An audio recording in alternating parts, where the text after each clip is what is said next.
Hello, it's Tom here. We've got a brilliant episode of Last Orders for you today with the great Martin Durkin. But before we get into that, I just want to quickly remind you all about Spiked Supporters. This is our new, and I'm glad to say, thriving donor community for those of you who give to Spiked regularly.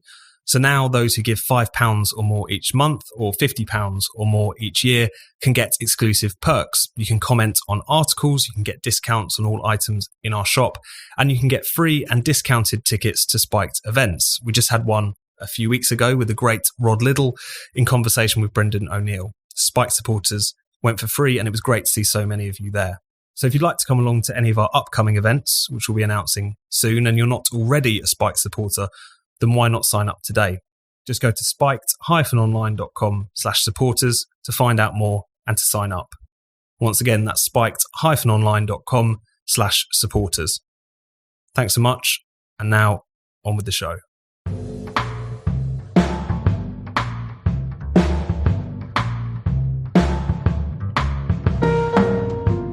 Welcome to Last Orders, a Spiked podcast. This is a show all about freedom, the nanny state, a bit of culture war, and of course lockdown, which is still regrettably a thing. Today we discuss the great American race game, Matt Hancock's breach of social distancing, and the viciousness of the nanny state mob.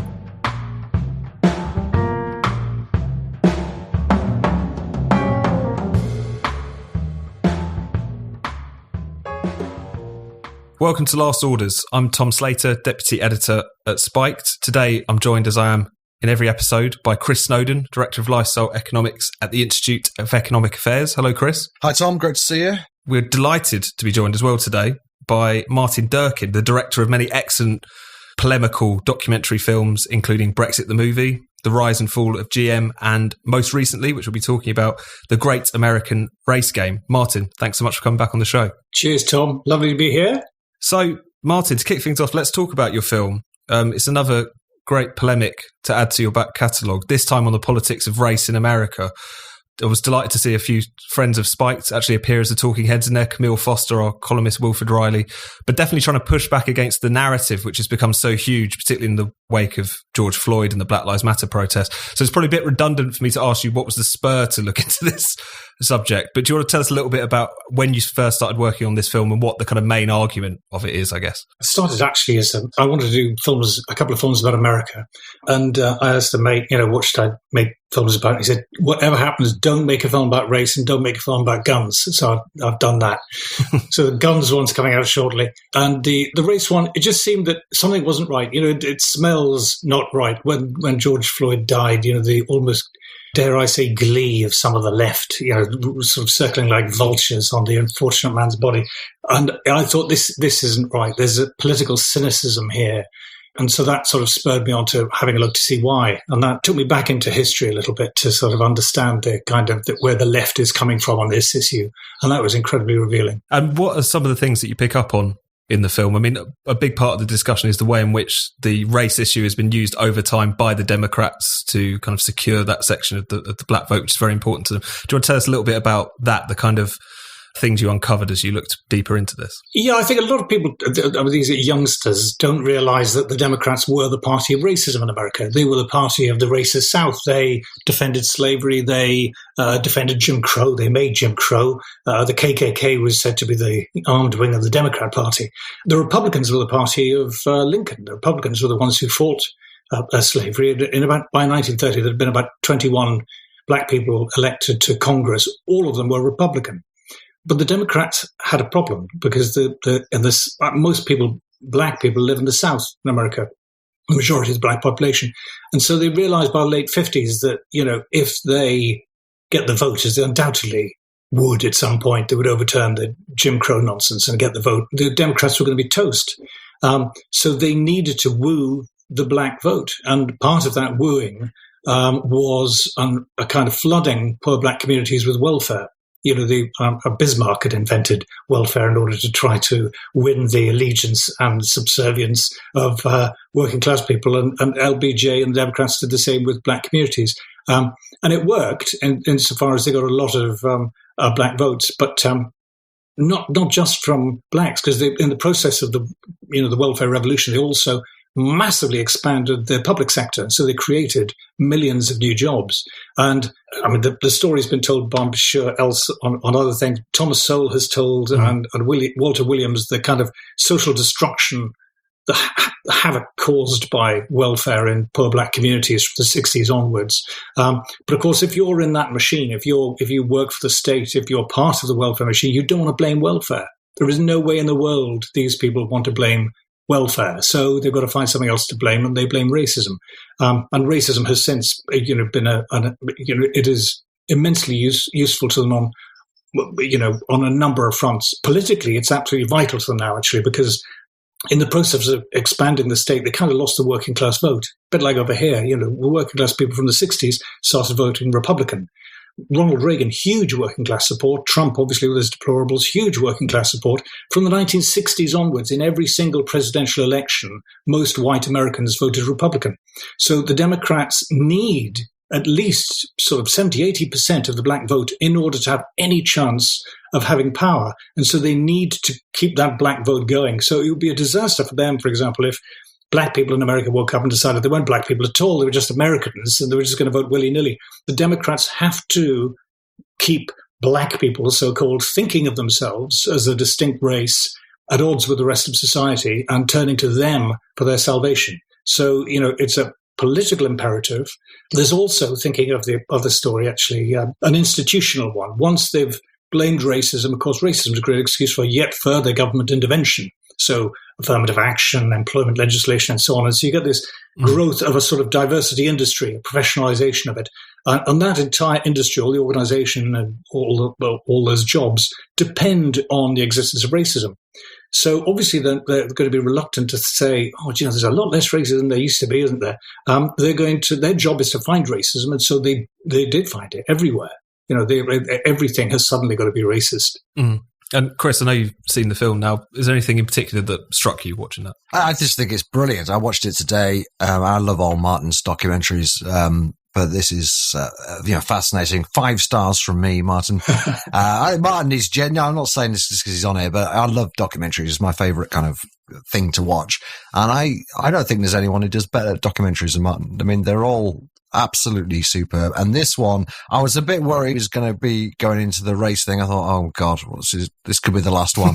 But no, it's very cleverly and delicately done. It tells a really important story. I did know about the Democrats' link with the slavery and the KKK and all that stuff, and I was kind of aware that Johnson's welfare state, had lots of very negative unintended consequences, but I hadn't quite pieced it together as he has in this. And I didn't realize quite how reliant the Democrats are on black votes, and therefore on constantly exaggerating the threat of the prevalence of racism in America. Absolutely brilliant. Where can people watch it, by the way, Martin? It's I'm glad you asked that, and I will ask where they can get your books as well at the end. It's www.greatamericanracegame.com. Or it's also on Vimeo on demand. Cool. Yeah. So it's just very, very good. What can I say? I will watch it again quite soon, probably with my wife. But yet again, Durkin does it again. You're speaking there, Martin, about how reliant the Democrats are on the black vote. But do you think that is starting to shift a little bit? I mean, even under Trump, there was this kind of remarkable move away in some corners of the black community, black men in particular, moving a little bit towards the Republican column. I think the only group that Trump did worse amongst was white men at the last election, I think I'm right in saying. So even though these things are very kind of much established in the kind of political landscape over there, do you think things are starting to shift, that some of those voters are starting to turn away? Yeah, they've got a huge problem. I remember we were, with the editor, we were flicking through raw footage of BLM and Antifa marches. We sat there and we turned to each other and said, they're all bloody white. I mean, it was a massive heaving sea of WASP students, zealously marching along there. And occasionally there'd be a blackface, some unfortunate chap who would suddenly find loads of cameras around him, sort of thing. But they have a huge problem because, of course, most of their politics don't appeal to ordinary black people. The BLM are into trans rights, and they bang on about climate, and they, so on and so forth. They hate capitalism.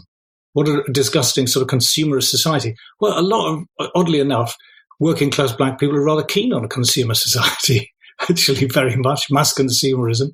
It's because they're the masses and they enjoy consuming. They don't buy into the trans stuff. They don't buy into a lot of stuff. So there is a massive problem. They do not connect with ordinary black people. And just finally, before we move on, this film is obviously very much about America, but are you struck by how much that kind of BLM politics has gone global over the past year? This is a campaign that's been existing for a long time. This kind of identity politics has been around for a long time, but it's amazing how we seem to be having a very American discussion about race in Britain and in Europe and everywhere else. Is that struck you at all? I think it's a kind of universal phenomenon. It's, at least in Western industrial countries, left-wing parties have lost the working class, and so how do they make up for that? And they're making up for it with we call it identity politics, trying to snaffle up the votes of other discontented groups. In order to make up for the fact that the workers aren't having any of it. Have you had any kind of backlash against the film yet, or have people just been ignoring it? Well, it's literally going out now, so I'm hoping there'll be a healthy amount of backlash. Obviously, are you able to get your documentaries on like Amazon Prime or Netflix or anything like that? Well, hopefully this will go onto Amazon at some stage, but obviously it's very, very hard to get them onto mainstream broadcasters. Yeah. I didn't even try with this one because I thought there's just no, what is the point of going to Channel 4 or the BBC with this? There is just 0 point. But in the meantime, people can find it at greatamericanracegame.com, did you say? www.greatamericanracegame.com. Excellent. And your film on guns and freedom, that's forthcoming, you were saying? That's coming on July the 4th. We thought we'd be kind of patriotic and bring that out. And Christopher, you will love that as well.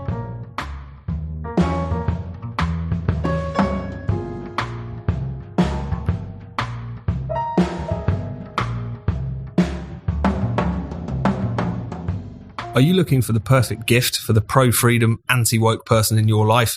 Then look no further than the Spiked shop. You can now get your favourite Spiked slogan on a t-shirt, hoodie, tote bag or mug, including ban nothing, question everything, love Europe, hate the EU, and cancel culture. Plus, if you're a Spiked supporter, you can get a 15% discount off of everything. Just go to spiked-online.com/shop to browse our items and make your purchases. That's spiked-online.com/shop. So let's return to lockdown, the not so great unlocking. Chris, last time we spoke, it was before, I think, Freedom Day, quote unquote, was delayed. We said then that we probably thought it would be delayed, even though there wasn't any reason for it to be delayed. It's now supposedly going to be the 19th of July. Boris Johnson says things look good for that, which is nice. Now that there's been more data come in, are you still firm, perhaps even firmer in your conviction that it really shouldn't have been pushed back?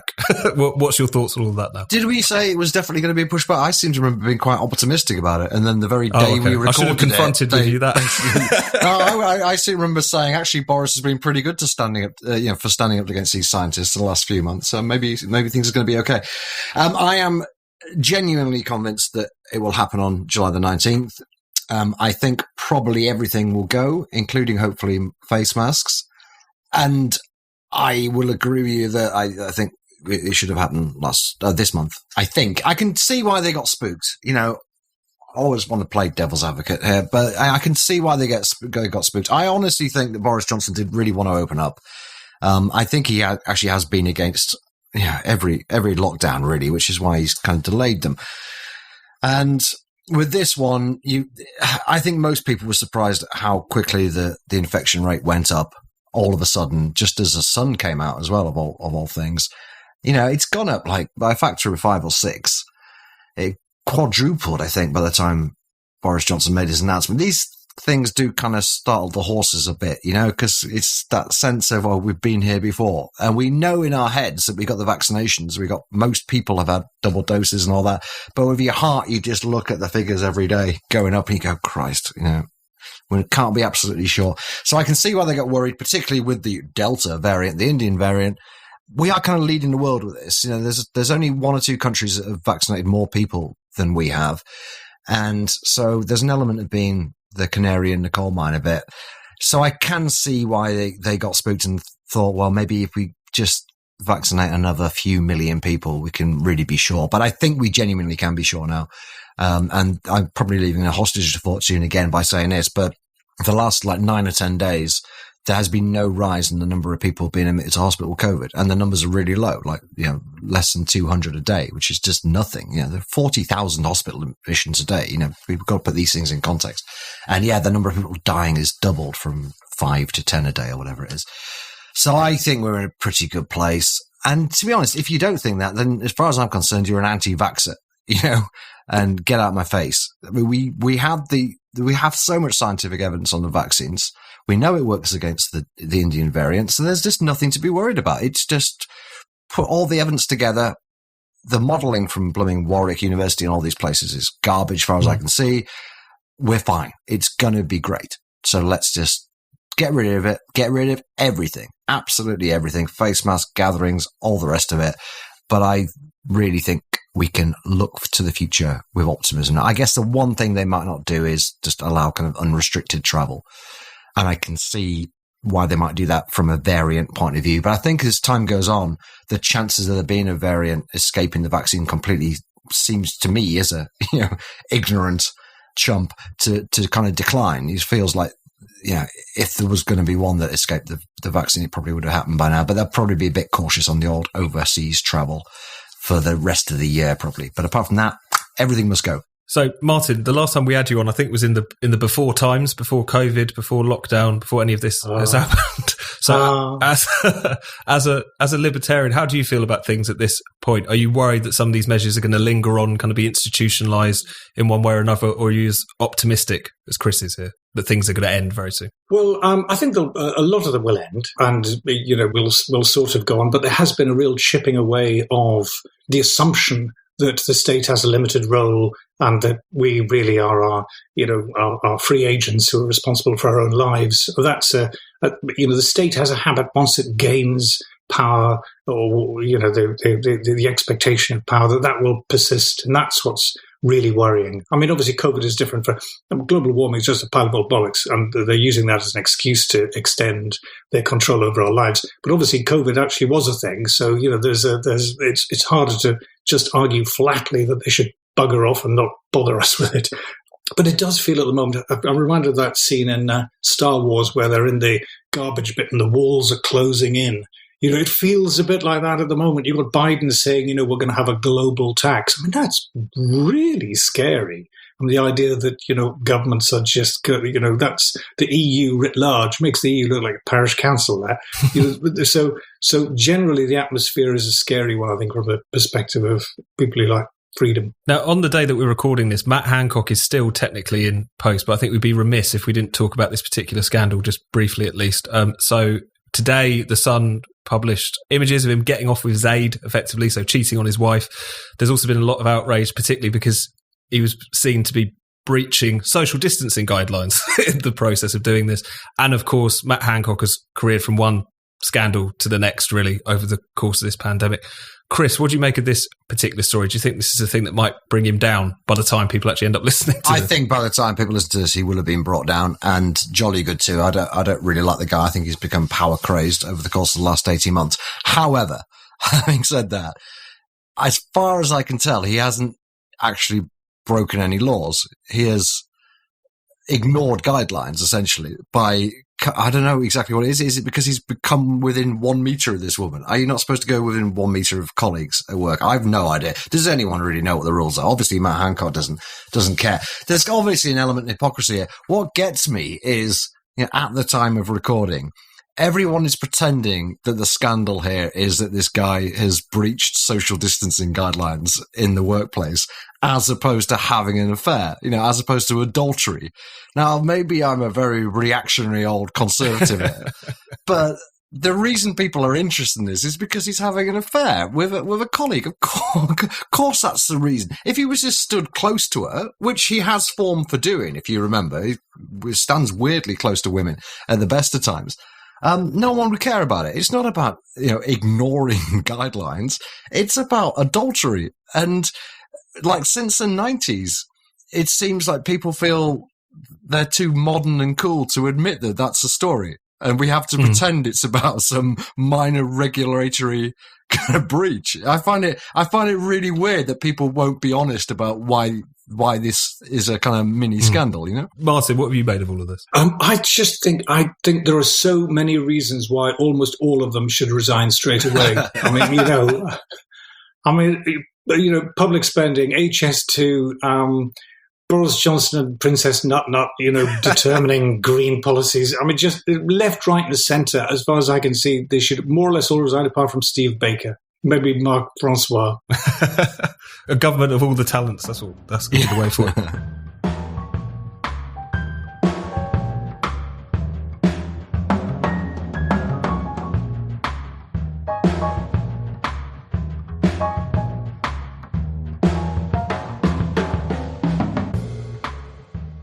Hi, I hope you're enjoying the episode so far. And if you are, why not take a second to leave us a rating and a review with your podcast provider? It takes just 30 seconds and is a great way to help us reach new people. Now, on with the show. We should move on to our final topic, which is a really fascinating story that you flagged up again this week, Chris, which is a kind of a strange and sorry tale of kind of academic mobbing or hounding. So it's this case of Catherine Flegel, I'm not sure if I'm pronouncing that correctly, but a very respected scientist who'd been set upon by the public health mob purely for just publishing a study that's dared to suggest and show that people who are overweight, that is not obese, just a little bit more insulated, have a slightly reduced risk of mortality compared to people who are quote unquote healthy. So do you want to tell us a little bit more about this? Because I know it's an old story, but it's come to light again recently. Well, it was a very small story at the time, and I'm glad that she's written a full account of this to bring it back to public attention. But yeah, this is a researcher, as far as I can tell, a fairly dry as dust researcher. And like you, I'm not sure how you pronounce the name. I assumed it was Flegel, so let's go with that. And she was working at the Centers for Disease Control in America in 2005. And she conducted a study which really just looked at, people's weight and tracked them through life and saw how they ended up, classic observational epidemiology. And she found, as expected, that obese people died significantly earlier than people of a healthy weight. But the people who were merely overweight, which is to say body mass index of 25 to 30, they actually had a slightly reduced risk of mortality. And this wasn't by any means the first time this finding had come to light. In fact, it was, to anybody who was familiar with the literature, pretty much the orthodox view. However, it had come out shortly after a rather less robust study had hit the headlines for saying that obesity was now killing more Americans than smoking. Which was obviously a big boon for the anti-obesity people, although, funny enough, the anti-smoking people really hated it and started complaining about that study. So these anti-obesity people, in particular a guy called Walter Willett, who's like one of the leading nutritionists who is always pushing for like a Twinkie tax or a soda tax and that kind of thing, population level nanny state policies to reduce Americans' waistlines. He really went for it, and so did quite a few colleagues. And I mean, properly went for it in a very non-professional, unacademic way, saying her study was a pile of rubbish. People shouldn't read it. She was naive and all this. And she wasn't used to this, right? She wasn't in the hot kitchen of activist arguments and spats. So she didn't know what to make of it. But she put herself in a similar position a few years later. In 2013, she put together a meta-analysis, which brings all the studies together in the literature, found exactly the same thing, which was unsurprising because, as I said before, most of the studies do find that overweight people certainly are at no higher risk of dying early, and actually probably a little bit less risk. And they went for it again in exactly the same way. They set up a symposium specifically to attack her, where people literally just lined up one after another and said, this study is crap, this researcher doesn't know what she's doing. And went after her. They kind of they broke embargo to preempt the study being published, saying nobody should read this. It caught my attention at the time because I noticed the way the BBC reported it was study criticized for such and such. It was that kind of, the way it's a very kind of lazy trick that the activist media always use. Instead of just reporting the news, if they don't like something, they will focus on the criticism. So such and such criticized for, Oxford University criticized for not bringing down the road statue kind of thing, as opposed to Oxford University refuses to remove road statue, which would be the kind of neutral and proper way of reporting it. So the BBC took this line immediately and their whole article was attacking it. So I immediately got my attention. So I read up the article and wrote a blog post actually at the time saying this is just a witch hunt. And she actually got in touch and said, thanks for your support. I am getting absolutely deluged and attacked. So now anyway, if it's not too late to cut a long story short, she's written quite a lengthy article, which is not paywalled if you want to read it, which is called The Obesity Wars and the Education of a Researcher, a personal account. And it's just her saying, I did not know what I was getting into when I came up with a finding that went against what these fanatics believed. And the interesting thing, just finally, is there isn't any reason why this should be that controversial. It shouldn't draw any kind of firestorm because these people are anti-obesity campaigners, right? That's fair enough. You want to be anti-obesity campaigners. They're not anti-overweight campaigners. Overweight's just an arbitrary category between healthy and obese.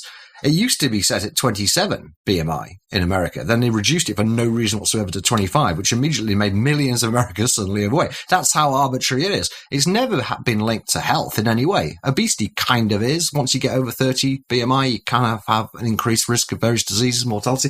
Overweight's just irrelevant. They could have just ignored this. But anything that is seen to undermine their message, fat kills, has to be stamped out. And we see this across all sorts of different fields where, vaguely dissident researchers are just hounded. Martin, what did you make of this particularly strange story? Yeah, it was all the more poignant because it was just an individual, woman on whom this sort of the ceiling was landing. But it's true, they resort to lies, they resort to dirty tricks, they ruin careers. Anyone who's got the temerity to disapprove of the official line.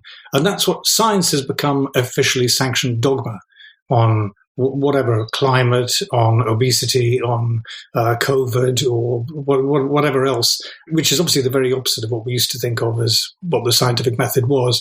But it has become co-opted by the scientific administrative complex, the state, and they are, as far as I can see, they're waging war against individual freedom, and they're marching under the banner of science hypocritically, because obviously it's anything but.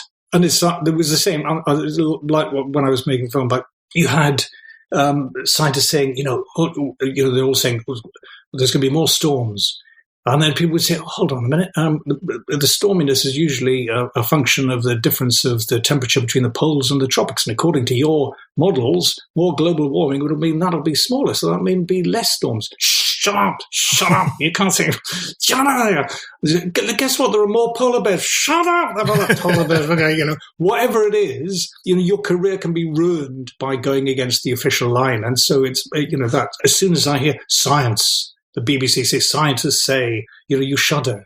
I mean, we had it over Brexit. Experts say, Michael Gove being challenged by that response. How can you possibly go against the experts? It is the rule of the experts that is being shored up here. And this woman is just a victim. In a way, they need obesity, but it wouldn't be a problem for them if it was people being too thin either. It's just there has got to be a problem which will warrant state intervention and more jobs. Another good example of this, another recent example is, we've spoken on this podcast before about the banter hypothesis that smoking prevents COVID-19, right? And it started as a joke, and the evidence really has piled up on this now. To the extent where if it was anything else, the epidemiological evidence would just be considered proven. That smokers are at significantly reduced risk of being infected with SARS-CoV-2. But the British Medical Journal last month, a few weeks ago anyway, they published this opinion piece, really, by a couple of people who'd never written for the BMJ before, who turned out to be ultimately funded by Mike Bloomberg, as it happens. Mike Bloomberg is obsessed with vaping, and he's spent $700 million so far trying to stamp out e-cigarette flavors and this kind of thing.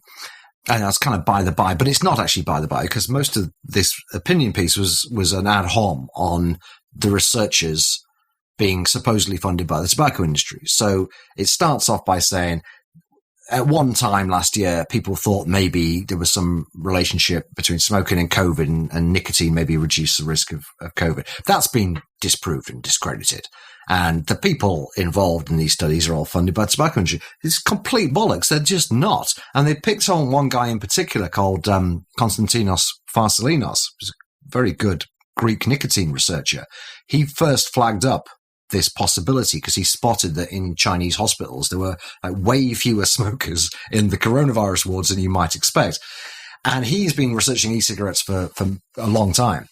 And he's very, very careful about not accepting any money from tobacco industries, which, given how many tobacco industries are involved with vape companies now, it means he's basically turned down quite a lot of cash just because he doesn't want to have this exact kind of attack on him, because it's such a smear in public health to be, you've once had a drink with somebody who used to work for the tobacco company, therefore, you can't be published. And they went for this poor guy. They didn't publish his response to this hit job. And as far as readers of the British Medical Journal are concerned, there is absolutely no potential, protective effect from smoking for COVID. And anyone who tells you otherwise works for the tobacco industry. Crazy. I feel like the banter hypothesis edging closer to being proven, though, is a very good and positive place to end this discussion. It's an amazing place to be. Chris and Martin, thank you very much. Cheers. Cheers.